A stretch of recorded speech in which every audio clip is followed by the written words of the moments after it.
नमस्कार दोस्तों, छत्तीसगढ़ के इतिहास की वीडियो सीरीज़ को आगे बढ़ाते हुए हम देखते हैं आज कलचुरी कालीन शासन व्यवस्था के बारे में।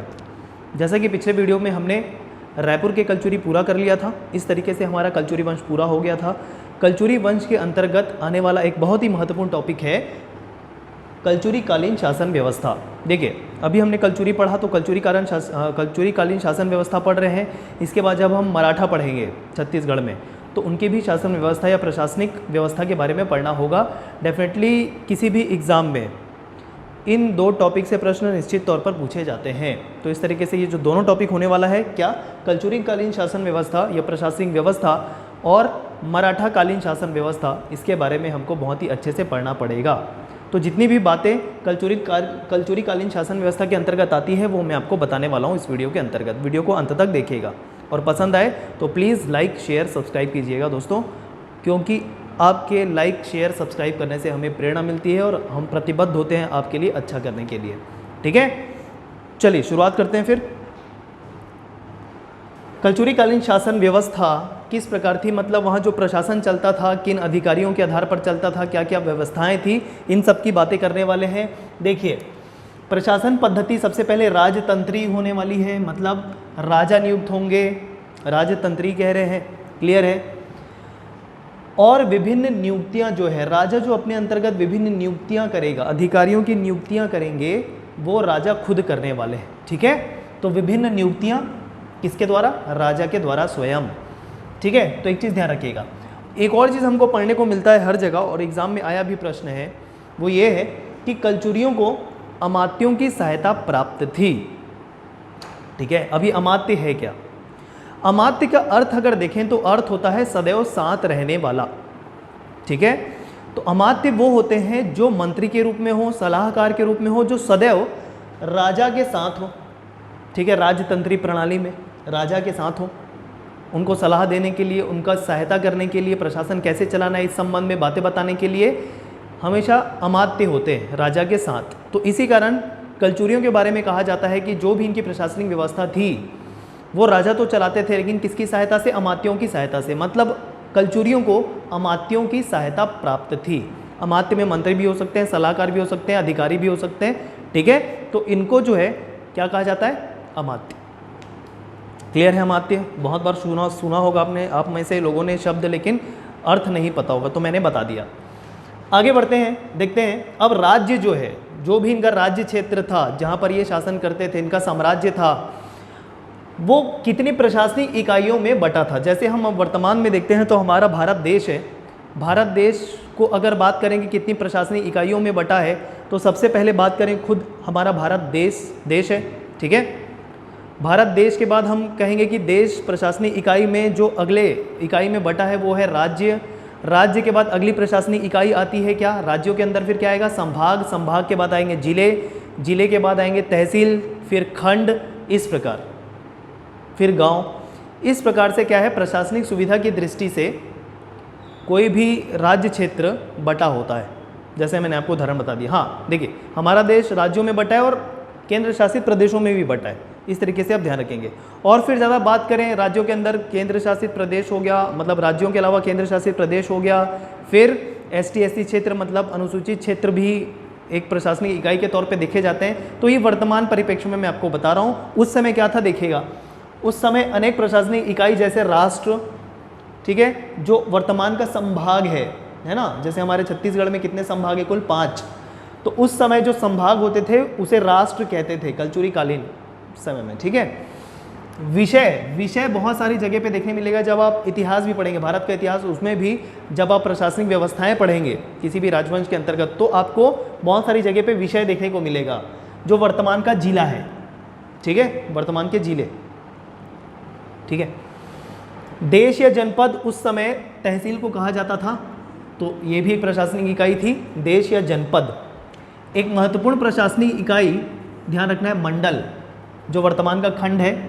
ठीक है, इतने प्रशासनिक इकाइयों में विभक्त था कोई भी साम्राज्य। कोई भी साम्राज्य मतलब कलचुरियों का साम्राज्य। इतनी बातें क्लियर है। अब इनके अलावा कुछ और प्रशासनिक इकाई है जिनके प्रमुखों के बारे में वर्णन किया गया है।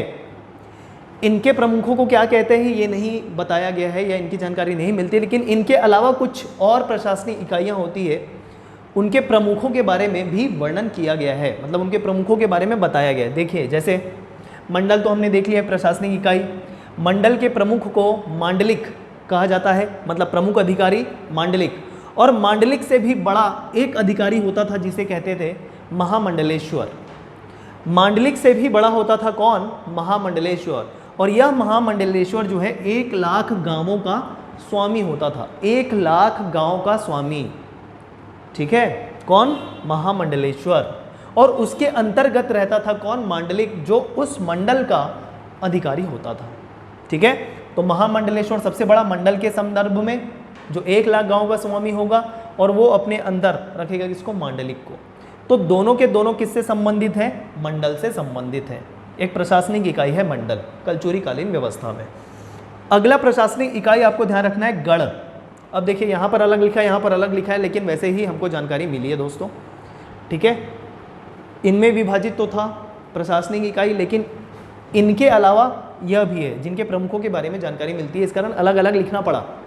गढ़ एक और प्रशासनिक इकाई जो वर्तमान में भी हम देखते हैं, ठीक है। गढ़ के प्रमुख को दीवान कहा जाता था, और ऐसा लिखा है कि दीवान मुख्यतः ब्राह्मणों को बनाया जाता था, ठीक है। तो गढ़ के प्रमुख को दीवान, और एक गढ़ में 84 गांव आते थे, 84 ग्राम आते थे, ये ध्यान रखेंगे आप। अगला प्रशासनिक इकाई देखें तालुका, जिसे बरहो भी कहा जा रहा है, ठीक है। बरहो भी कहा जा रहा है या तालुका कह सकते हैं, जिनके प्रमुख को दाऊ कहा जाता था, ठीक। और एक बरहो बराबर 12 गांव, बात समझ में आ रही है? एक गढ़ बराबर 84 गांव, एक बरहो बराबर 12 गांव। देखो बरहो है, बरहो मतलब 12, ऐसा कुछ आ रहा है सुनने में ना, तो एक बरहो करके 12 याद रखना है, 12 गांव। तो इस तरीके से अगर देखें तो एक बरहो में कितने गढ़ होते थे, ऐसा भी प्रश्न हो सकता है। तो सीधा सीधा भाग दे दीजिए 84 को 12 से, तो 7 आ जाता है, ठीक है। क्लियर है ना? ठीक। तो एक गढ़ में 7 बरहो, एक बरहो में 12 गांव और एक गढ़ में 84 गांव, इस तरीके से आप ध्यान रखिएगा, ठीक। अगला प्रशासनिक इकाई, और कहना चाहिए सबसे छोटी प्रशासनिक इकाई गांव होती थी, ग्राम, जिसके प्रमुख को गौंटिया कहते थे। ये दोनों शब्द जो हैं दाऊ और गौंटिया आज भी हमको छत्तीसगढ़ के गांवों में सुनने को मिलते हैं। गांव वाले क्षेत्र में आप चले जाइए, आपको जो थोड़ा बुजुर्ग व्यक्ति रहेंगे, ठीक है, प्रमुख व्यक्ति रहेंगे, उनको दाऊ कहा जाता है, और गांव वाले क्षेत्र में गौंटिया कहा जाता है। कोई बुजुर्ग व्यक्ति है उनको, ठीक है, आज भी सुनने को मिलते हैं, मतलब ये दोनों शब्द दाऊ और गौंटिया। क्लियर है ना? प्रशासन की सबसे छोटी इकाई यहाँ पर मैंने आपको लिख दिया है, जो ग्राम होती थी। तो इस तरीके से हमको इन प्रशासनिक इकाइयों के प्रमुखों के बारे में जानना पड़ेगा और उनकी विशेष बातें कुछ, ठीक है। चलिए आगे बढ़ें। अब देखिए उस समय भी मंत्रिमंडल हुआ करती थी, जो वर्तमान में किसी भी देश में होती है। जैसे हमारे भारत देश की बात करें, कैबिनेट होते ही है एक, ठीक है, जिसमें कुछ प्रमुख मंत्री होते हैं, ठीक। वैसे ही उस समय भी मंत्रिमंडल होती थी, जो वर्तमान के कैबिनेट के समान होती थी। अब इस मंत्रिमंडल में कौन कौन शामिल होते थे? खुद युवराज मतलब राजा, महामंत्री, महात्म्य, महासंधि विग्रहक। अभी महासंधि विग्रहक ध्यान रखिए विदेश मंत्री को कहते हैं उस समय, ठीक है। उस समय के महासंधि विग्रहक वर्तमान के कौन है? विदेश मंत्री। ध्यान रखिएगा, बहुत ही महत्वपूर्ण है ये सारी बातें। क्लियर है ना? महापुरोहित, महापुरोहित मतलब राजगुरु। जमाबंदी मंत्री, जमाबंदी मंत्री मतलब राजस्व मंत्री, ठीक। ये सारे कैबिनेट में आ रहे हैं। महाप्रतिहार, महाप्रतिहार कौन है देखेंगे आगे। सब अधिकारियों के बारे में मैं बताऊंगा आगे, एक लिस्ट मैंने बना रखी है पूरी, ध्यान बस थोड़ा सा सब्र रखिए। तो महाप्रतिहार भी होते थे इसमें कैबिनेट में, महासामंत होते थे और महाप्रमात्री होते थे, ठीक है। अब एक तरीके से देखिए यहाँ पर हमको अलग अलग देखने को मिलता है, एक राजस्व मंत्री या जमाबंदी मंत्री और महाप्रमात्री, जबकि दोनों एक ही, ठीक है।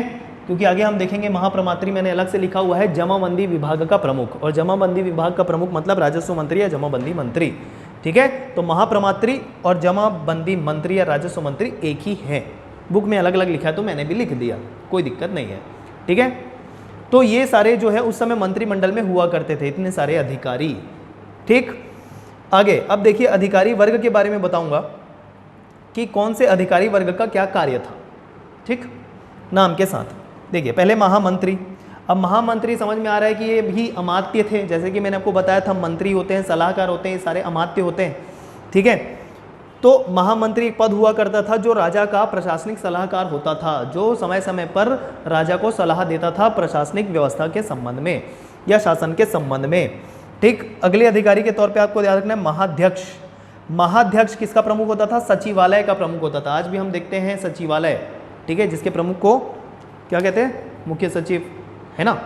तो वैसे ही उस समय महाध्यक्ष कहते थे मुख्य सचिव को, और वो सचिवालय का प्रमुख होता था। महासेनापति नाम से क्लियर हो रहा है, मतलब सेनाध्यक्ष होगा, लेकिन हमेशा ध्यान रखिए मुख्य सेनापति सुप्रीम कमांडर हमेशा राजा ही होता है, और हमारे देश में मुख्य सेनापति या सुप्रीम कमांडर, ठीक, ऑफ ऑल फोर्सेस कौन है? प्रेसिडेंट, राष्ट्रपति। वैसे उस समय मुख्य सेनापति जो है वो राजा होते थे, लेकिन सेना अध्यक्ष, ठीक, सेनापति होते थे, महासेनापति होते थे, क्लियर है। और महासेनापति को एक और नाम से जाना जाता था जिसे साधनिक कहते हैं, सुनते जाइए बस। महासेनापति को एक और नाम से जाना जाता था जिसको साधनिक कहते हैं, क्लियर है। चौथा अधिकारी के तौर पे आपको ध्यान रखना है दंडपाशिक या दंडनायक, समझ में आ गया? न्याय प्रमुख नहीं, दंडपाशिक या दंडनायक मतलब पुलिस अधिकारी जो दंड देगा, ठीक है। तो पुलिस विभाग का प्रमुख है ये, पुलिस का सर्वोच्च अधिकारी है पुलिस विभाग का, कौन? दंडपाशिक या दंडनायक, क्लियर है क्या? अगले अधिकारी को देखिए महाभांडागारिक या महाकोट्टपाल। महाभांडागारिक या महाकोट्टपाल दुर्ग या किले की रक्षा करने वाला, ठीक है, जिसे हम महाकोट्टपाल या महाभांडागारिक कह रहे हैं। अगले अधिकारी को देखिए महाप्रतिहार, संचार विभाग का प्रमुख, संचार विभाग का प्रमुख, आज हम संचार मंत्री कहते हैं, उस समय क्या कहते थे? महाप्रतिहार। बहुत ही महत्वपूर्ण है। देखिए ये जो कन्फ्यूजन वाले जो अधिकारी हैं, जो शब्द आ रहे हैं, उनका कार्य आपको ध्यान में रखना पड़ेगा, प्रश्न पूछे जाते हैं दोस्तों बार बार, बहुत ही महत्वपूर्ण है, समझते जाइएगा, क्लियर है क्या? इतने अधिकारी और उनके कार्य समझ में आ गया, कौन किसके प्रमुख हैं, ठीक। चलिए अगले अधिकारी को देखिए, सातवां महाप्रमात्री। तो जैसे देखिए मैंने बताया है आपको कि महाप्रमात्री कौन होगा? राजस्व मंत्री, मतलब जमाबंदी विभाग का प्रमुख। ये क्या करता था? भूमि लगान लगाता था, ठीक है, लैंड पे टैक्स लगाता था ये, क्लियर। तो ध्यान रखेंगे, इससे प्रश्न पीएससी में पूछा भी हुआ है प्री में कि महाप्रमात्री का कार्य क्या है या किसका प्रमुख है महाप्रमात्री, ओके। शोल्किक कर संग्रहण अधिकारी, ठीक है। देखिए भूमि में कर लगाने वाला या भूमि लगान लेने वाला, मतलब ये कर का निर्धारण कर रहा था, कौन? कर का निर्धारण कर रहा था महाप्रमात्री कि कितना टैक्स लगेगा भूमि पे, और जो कर को संग्रहण करेगा, कलेक्ट करेगा टैक्स को, ठीक है, टैक्स कलेक्ट करने जाएगा, उसको शोल्किक बोल रहे हैं। शोल्किक मतलब कर संग्रहण अधिकारी, टैक्स कलेक्ट करने वाला, और ये टैक्स लगाने वाला, दोनों अलग अलग है, ठीक। अगले देखिए पुर प्रधान मतलब नगर प्रमुख अधिकारी, और